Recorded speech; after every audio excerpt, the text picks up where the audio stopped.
Bismillahirrahmanirrahim. Jamaah, beli daun salam di Pondok Cibubur. Daunnya dibungkus pakai kertas. Yang jauh salam, saya doakan panjang umur dan senantiasa dapat berlaku ikhlas. Assalamualaikum warahmatullahi wabarakatuh. Waalaikumsalam warahmatullahi wabarakatuh. Innal hamdalillah wahdahu la syarika lah, la haula wala quwwata illa billah. Asyhadu an la ilaha illallah wa asyhadu anna sayyidana wa maulana Muhammadar Rasulullah.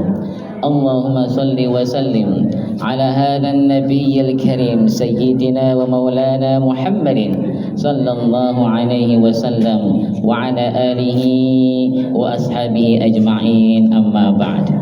Jamaah, makan sahur jangan lupa masak sayur.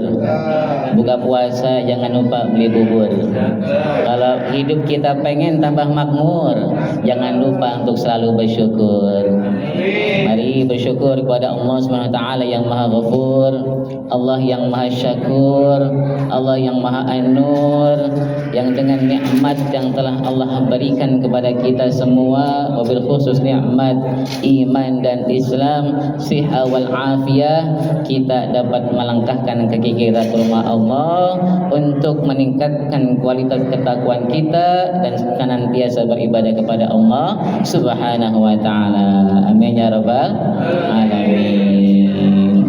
Jamaah, beli tomat di warung Bang Somad.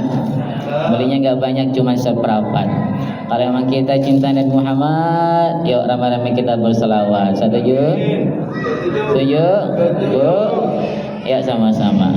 Salatullah salamullah ala taha Rasulillah. Salatullah salamullah ala yasin habibillah. Salatullah salamullah ala taha Rasulillah.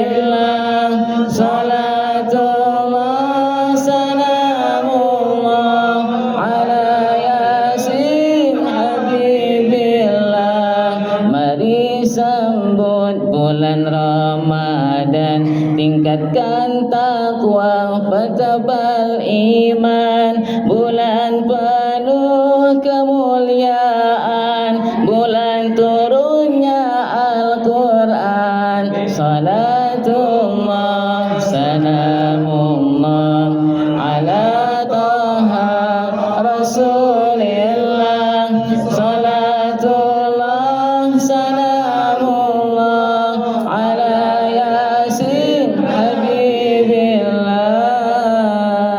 Semoga dengan salawat yang kita hadiahkan kepada baginda Rasulullah sallallahu alaihi wasallam akan membawa kita menjadi umat yang kelak mendapatkan syafaat dari baginda Rasulullah sallallahu alaihi wasallam. Amin ya rabbal alamin.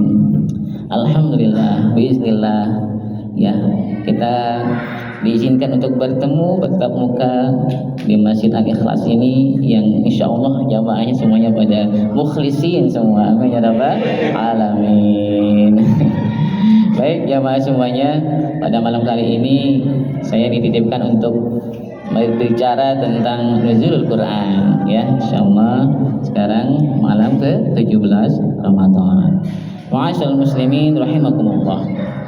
Beruntunglah kita sebagai umat Islam yang mempunyai kitab yang sangat luar biasa ya, yaitu Al-Qur'an. Masya Allah. Membacanya dinilai ibadah, mendengarnya dinilai ibadah. Masya Allah ya. Tidak ada ruginya kita membaca Al-Quran. Yang mahir kelak nanti akan bersama dengan malaikat yang sangat mulia, ma'as safaratil kiramil bararah. Adapun yang terbata-bata pun wa yatata'ta fihi bahwa alaihi syakun, dia kesulitan membacanya, susah, apalagi kalau udah tua ya Pak ya, makhrajnya itu kadang udah bener besok balik lagi ya, susah banget. Hari ini udah diajarin, saya pernah memang ya, saya buka majelis taklim di rumah, namanya majelis Rauhillah. Itu kadang suka ngundang bapak-bapak dekat rumah yang mau ngaji, ayo. Hari ini udah bener nih baca bismillah aja itu sampai 1 jam gitu kan, benerin ta'awudz sampai 1 jam gitu kan. Al-Fatihah 1 jam. Besok balik lagi udah bener, ya benerin lagi kayak gitu. Emang tapi itu bukan suatu hal yang membuat kita jadi rugi, malah untung. Sebanyak ayat Al-Quran yang kita baca, sebanyak itulah pahala yang akan Allah siapkan untuk kita ya. Mereka yang baca Al-Quran kelak nanti Al-Quran itu akan minta kepada Allah untuk apa? Memberikan syafaat bagi mereka yang mau membacanya. Maka kata Rasul, Iqra'ul Qur'ana fa innahu ya'ti yaumal qiyamah syafi'an li ashabi. Bacalah Al-Quran karena sesungguhnya Al-Quran itu kelak di hari kiamat akan datang memberikan syafaat bagi yang membacanya. Apalagi sekarang bulan Ramadan di mana semuanya berjibaku untuk bisa membaca Al-Quran, menyempatkan diri membaca Al-Quran. Sampai enggak tidur ya Pak, tadarusan. Kadang tidak duluan dah ya, ngantuk, ntar jam 2 bangun baca Al-Quran sampai sahur. Ada yang kayak gitu, Masya Allah. Kelak Al-Quran itu akan bilang kepada Allah, ay Rabb mana'tuhun nauma bil laili, ya Allah karena dia membaca aku, kata Al-Quran gitu, sehingga terjaga matanya tidak tidur. Fasyafi'ni fihi, izinkan aku untuk memberikan syafaat kepada hambamu ini ya Allah. Kemudian Allah mengizinkan tuh di akhirat di mana tidak ada naungan, tidak ada perlindungan kecuali perlindungan Allah, tidak ada yang bisa memberikan pembelaan kecuali atas izin Allah. Di situ kita benar-benar lagi butuh sosok yang bisa membela kita di hadapan Allah. Al-Quran berdiri tegak membela kita agar kita mendapatkan syafaat. Senang nggak Pak? Senang ya. Maka kata Allah, kalian di dunia itu ya sering berlaku membela antara satu sama lain gitu kan. Mau yang salah, mau yang benar, kadang yang salah juga dibelain. Maju tak gentar ya, membela yang bayar. Membela yang bayar bukan lagi benar ya. Motivasinya maju tak gentar, membela yang bayar. Kata Allah, ditegur itu kita dalam suatu ayat, ha antum haula'i jadatum anhum fil hayatid dunya. Engkau ketika dunia mati-matian membela kawan-kawan kamu yang belum tentu itu benar kadang-kadang ya Pak ya. Ha antum haula'i jadatum an fil hayatid dunya, membela mati-matian di dunia gitu. Fama yujadilullah anhum yaumal qiyamah amma yakunu alaihim wakila. Siapa yang akan bisa membela mereka kelak saat dihadapi di hadapan Allah untuk mempertanggungjawabkan amal perbuatannya. Saat kita nggak punya sosok yang lain yang bisa membela kita, anak nggak bisa, istri nggak bisa, orang-orang terdekat kita nggak bisa ya.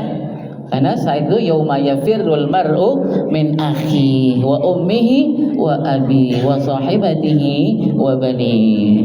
Orang-orang terdekat kita, anak kita, saudara kita, bapak, ibu kita, pasangan hidup kita, nggak ada yang bisa bantu kita ya. Tapi Al-Quran dengan izin Allah, Allah izinkan untuk memberikan syafaat untuk kita. Alhamdulillah. Ma'asyal muslimin rahimakumullah. Sebelum kita membahas lebih jauh lagi, mari kita telisik apa sih arti nuzul Quran ya Pak? Ya. Arti nuzul Quran, turunnya Al-Quran. Kalau secara bahasa, ini secara bahasa berarti maksudnya kita marojinya lihat kamus ya Pak. Kalau di kamus itu berarti al-hulul. Al-hulul itu menempatkan sesuatu pada suatu tempat.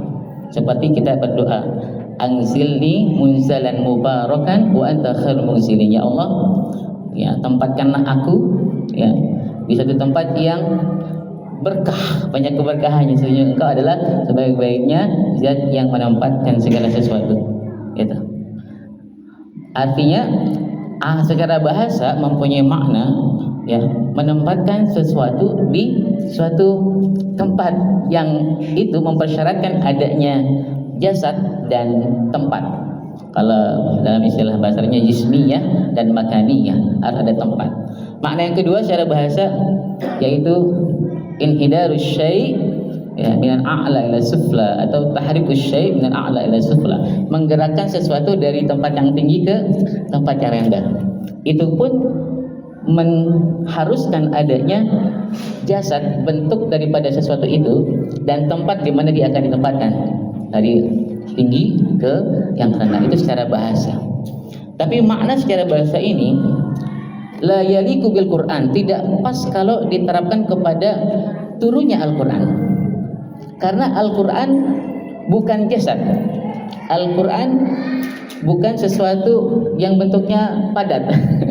Ya, kayak air kan kelihatan semua ya.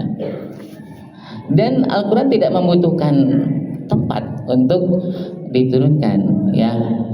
Maka disitulah dibutuhkan untuk mengartikannya, membutuhkan kalau dalam istilah ilmu bahasa Arabnya makna majazi, gitu kan? Makna majazi yang yaliku ya, yang sesuai dengan makna inzalul Quran ini, atau diturunkannya Al-Quran, yaitu makna majazinya adalah al-i'lamu bihi, yaitu memberitahukan. A'lama yu'limu, kalau alima ya'lamu tahu, kalau a'lama memberitahukan ya sesuatu ya kepada siapa?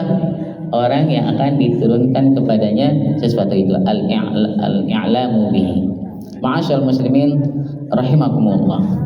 Oleh karena itu ya, Al-Quran dengan makna seperti ini ya, dia mempunyai makna yang lebih luas ya, karena sesungguhnya Al-Quran itu adalah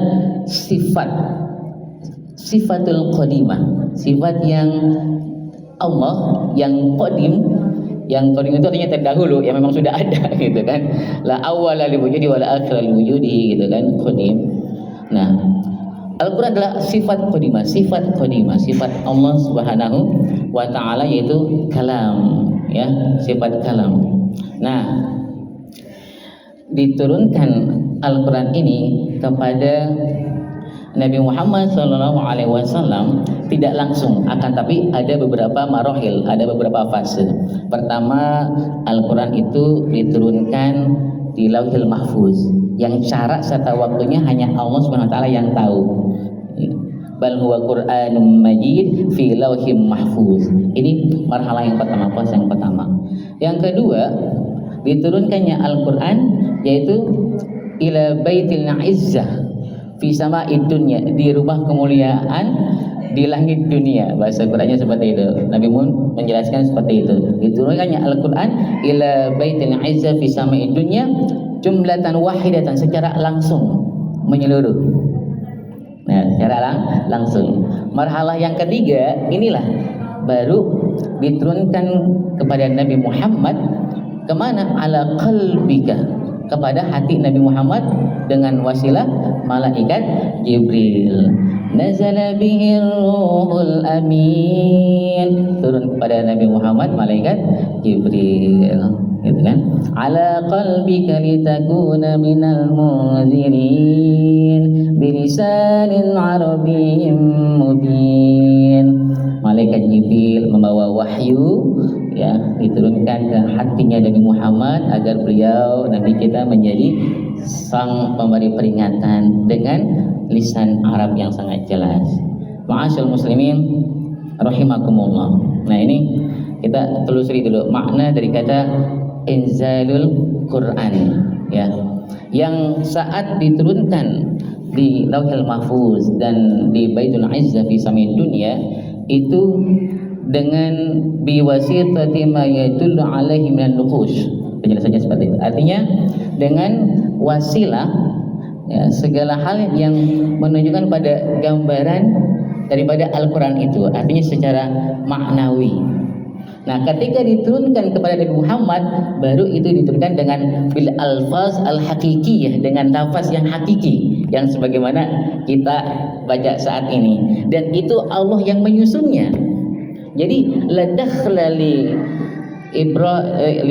malaikat Jibril dan Nabi Muhammad, tidak ada campur tangan dari malaikat Jibril atau Nabi Muhammad untuk menyusun kalimat-kalimat Al-Quran yang kita baca saat ini.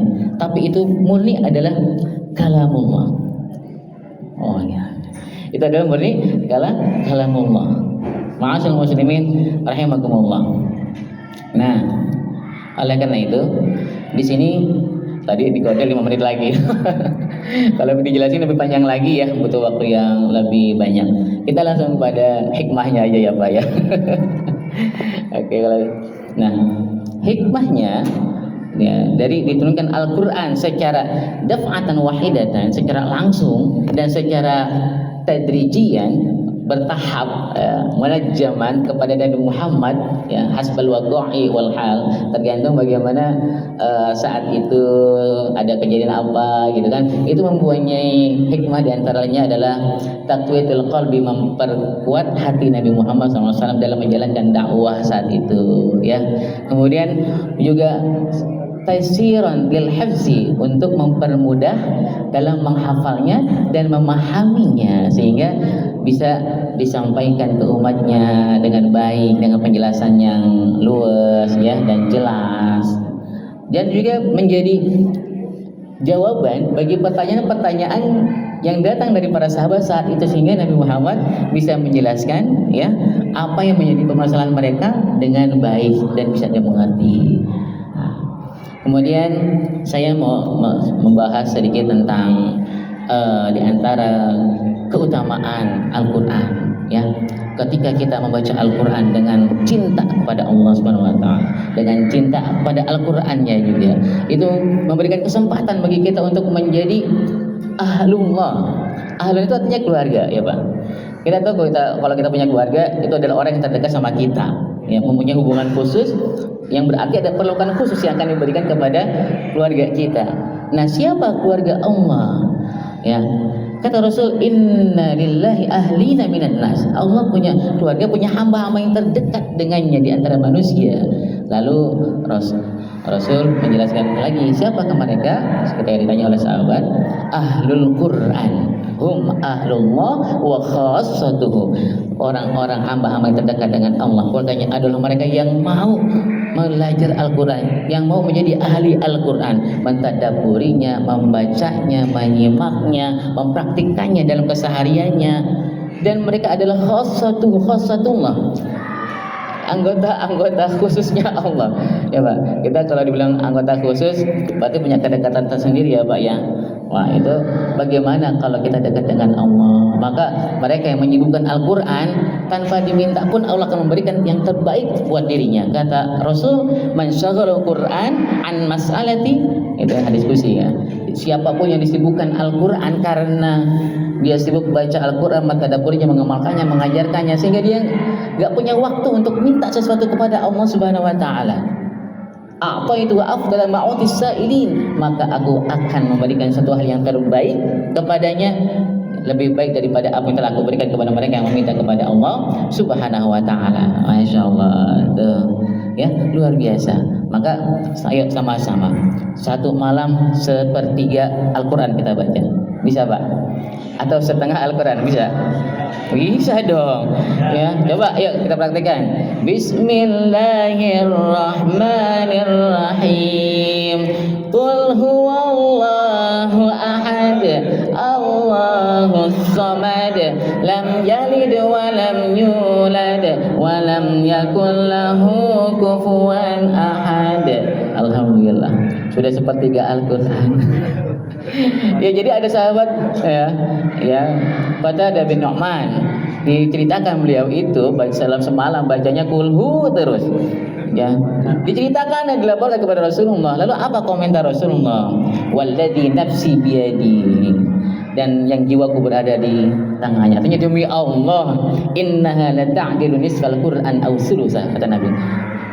Kita baca Al-Ikhlas, Qul huwallahu ahad, Allahus samad, lam yalid wa lam yulad wa lam yakul lahu kufuwan ahad. Itu nilai pahalanya sebagaimana kita membaca setengah Al-Quran atau sepertiganya.